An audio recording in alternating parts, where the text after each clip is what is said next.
Tidak ada dua atau tiga atau banyak pribadi Allah. Only one person of God. Nah, ini Bapak Gereja yang mencetuskan pertama kali nama Trinitas. Nah, itu tahun berapa dia hidup? Tahun 155 sampai 240. Jadi ini masih dekat sama Tuhan Yesus ya.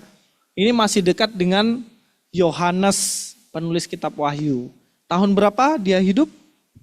Yohanes mati tahun berapa? Nggak ada yang tahu. Yohanes itu siapa? Tahu nggak? Yohanes sapu tetangga itu di hall katanya. Siapa Yohanes? Murid Yesus. Murid Yesus ada 12 toh. Yang kalian ingat cuma Yudas saja ini pasti. Mentang-mentang dia mengkhianati ya. Nah, Yohanes tuh hidup sampai tahun 100. Nah, ini 155, ini masih dekat nih. Ya, jadi masih nggak jauh kayak yang abad ke-6, yang 600 baru muncul itu. Nggak kenal siapa-siapa itu. Nah, ini Tertullianus, dia sedang melawan satu ajaran sesat tentang Trinitas. Namanya ajaran sesat itu adalah modalisme. Allah hanya satu pribadi yang berperan sebagai Bapa, Putra, dan Roh Kudus, bukan tiga pribadi. Ini satu ajaran yang salah dan sesat, namanya modalisme. Nah, Trinitas ini sebenarnya cuma dipahami dari tiga sayap ini. Nanti kita akan lihat tiga nih. Nanti teman-teman akan paham nih kenapa kita harus pilih yang tengah, bukan yang ke kanan dan bukan ke kiri. Nanti saya akan jelaskan, ada spidol ya. Nanti saya akan jelaskan. Nah, yang kedua, menggambarkan Allah sebagai satu esensi dalam tiga pribadi. Una substantia tres personae. Inilah yang dinamakan satu substansi tiga pribadi. Jadi yang menamakan ini pertama kali ini bapaknya namanya Tertullianus. Nah, tadi di dalam video tadi dibilang siapa yang merancang Trinitas katanya? Athanasius. Berarti dari sini aja sudah salah. Memang mereka nggak tahu sejarah. Tenang saja, nggak usah kalian minder-minder sama mereka. Cuman ngarang-ngarang aja pintarnya. Nah, di sini modalisme. Modalisme ini ajaran yang gimana sih? Sekarang ada nggak sih modalisme ini? Di gereja-gereja ada nggak sih yang memahami Tuhan secara modalisme? Nah, modalisme tuh gini ya, saya ajarkan ya. Ini Allah nih. Allah, modalisme nih ya. Ini Allah, dia menjadi manusia. Menjadi Yesus. Allah sudah nggak ada. Dia sudah berubah menjadi Yesus. Nah, Yesus kemudian naik ke surga. Kemudian dia datang lagi ke dunia. Dia menjadi Roh Kudus. Yesusnya ada nggak? Sudah nggak ada. Dia jadi Roh Kudus. Ini yang namanya modalisme. Modalisme. Ini Trinitas nih. Tapi Trinitas yang salah. Allah jadi Yesus, Yesus jadi Roh Kudus. Makanya Allah ini perjanjian lama nih. Kemudian ketika dia menjadi Yesus perjanjian baru, Allah perjanjian lama sudah nggak ada. Ketika dia naik ke surga, Allah Yesus Kristus perjanjian baru, dia sudah jadi Roh Kudus sekarang. Ini sudah nggak ada. Ini namanya modalisme. Di gereja ada nggak yang kayak gini ngajarin? Nggak pernah dengar aja kalian. Coba kita nonton satu video ya.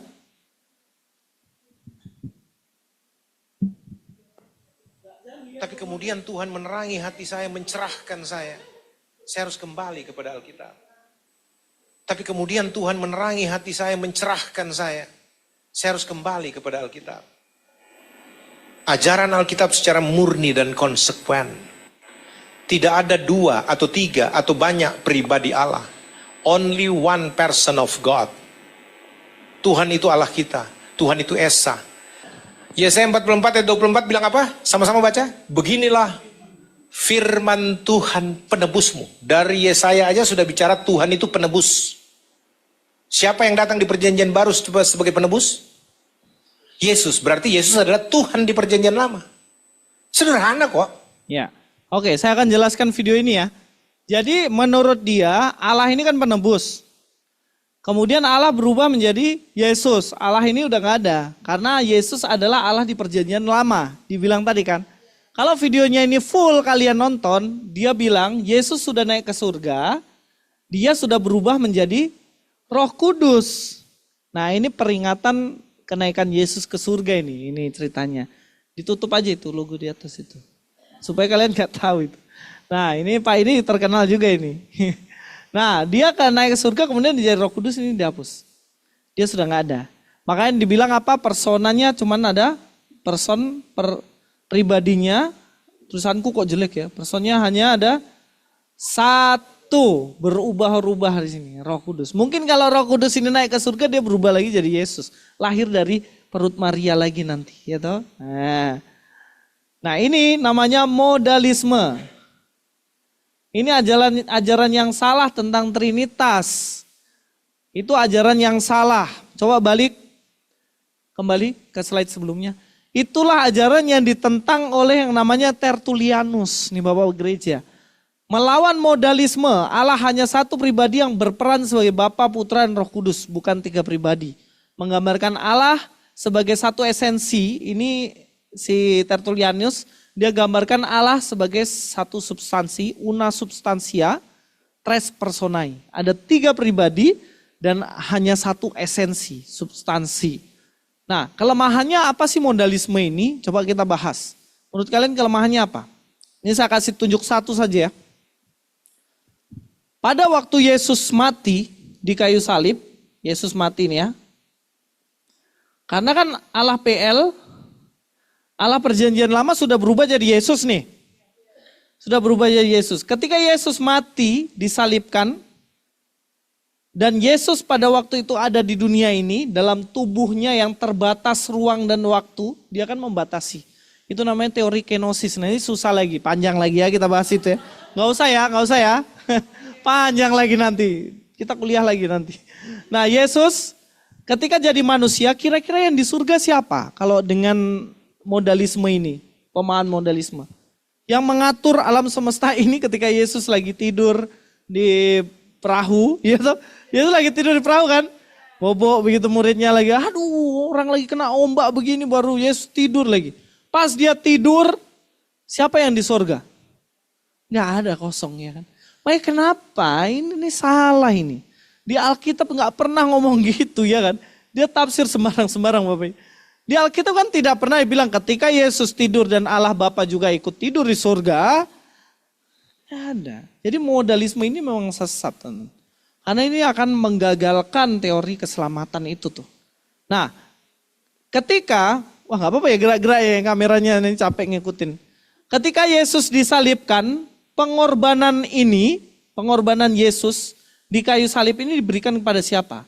Iblis atau kepada Allah Bapa? Yesus harus dikorbankan untuk menebus dosa. Diberikan kepada siapa? Allah atau iblis? Allah kan? Nah, kalau dengan teori modalisme ini, Allahnya di mana? Allah kan udah nggak ada. Sudah jadi Yesus, dia mengorbankan diri kepada siapa? Ya nggak mungkin gitu loh. Itu tuh benar-benar dia itu ngawur. Jadi nggak bisa ya, ini benar-benar teori yang salah kaprah kalau kita masukkan ke dalam teori keselamatan. Cara menyelesaikan dosa manusia perjanjian lama pakai apa teman-teman? Tahu dari mana?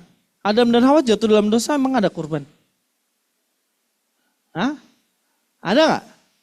Di mana? Wah ya benar-benar pintar itu. Jadi ketika mereka jatuh dalam dosa, mereka telanjang, Tuhan kurbankan satu binatang, baju mereka yang berasal dari daun-daun, kulit pohon dan lain-lain itu, kayaknya orang sini ya itu ya. Adam dan Hawa ya kan pakai kulit-kulit pohon ya. Dan kemudian diganti, kemudian jadikan kulit binatang ya pakai bajunya kan. Dikurbankan satu binatang. Konsep pengorbanan itu dipakai Tuhan terus menerus untuk menghapuskan dosa.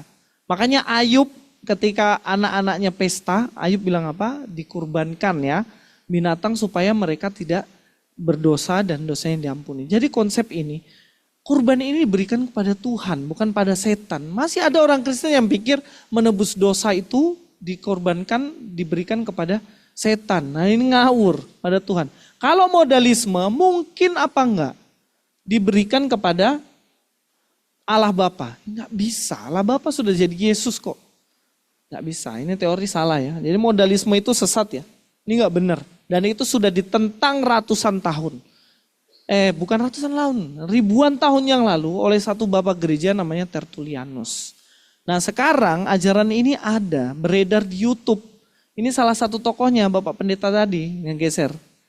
Namanya Pak Joshua Tewu ya. Nah itu di bawah tuh. Joshua Tewu, Roh Kudus adalah Yesus yang Immanuel, tidak ada 3 pribadi. Jalan sesat itu. Joshua Tewu ini. Nah, nggak usah dilihat logonya, nggak semua ya. Maksudnya nggak semua dengan logo ini punya ajaran seperti ini. Ini oknum ya, Bapak ini aja yang seperti itu. Nah sekarang itu ajaran ini disebut sebagai oneness. Jadi kalau di YouTube lihat oneness ini. Nah teman-teman di TikTok itu banyak tuh ajaran-ajaran ini nih. Kalian biasanya kalau di TikTok itu kenal siapa? Kalau yang orang-orang debat begini. Saya jarang-jarang di TikTok sih, saya cuma upload video. Elia Miron paling ya, nah itu masih oke lah. Ada satu lagi namanya Milkana, pernah nonton? Pernah dengar? Oh enggak ya. Nah itu tuh alirannya ini loh, oneness loh. Jadi hati-hati ya, memilih-milih itu penting. Jadi kalau mau nonton YouTube dipilih yang benar nih ajarannya, jangan sembarang-sembarang, kalian nanti tersesat ini.